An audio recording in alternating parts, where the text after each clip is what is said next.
In this video, we're working on a 1993 Sundancer 200C pontoon boat. It had been neglected for quite some time and it was going to need a lot of work.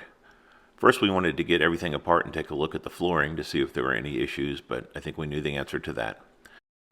Once we pulled off all the trim, my wife and I removed the fencing on the side, and this is an older type of fencing that is riveted into place, not crimped in, which would make the removal of the existing fencing extra difficult. Some of the wood was rotten and most of the electronics were not operating. The ignition was not operating and the engine did not run. 30 years ago, somebody in the factory misplaced their wrench. I found it. Lots of wires were broken and disconnected and kind of dead-ended nowhere.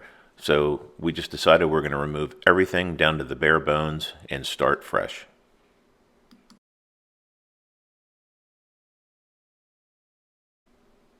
We pulled off all the existing fencing and a lot of the connectors and fasteners were bad, so we just replaced everything as well.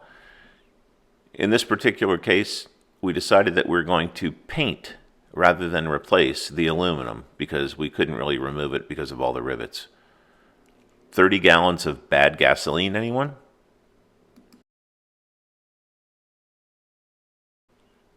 As I do an overview of the condition of the boat, you can kind of see what we were dealing with. Basically, it was a disaster and everything was going to be replaced, except the pontoons.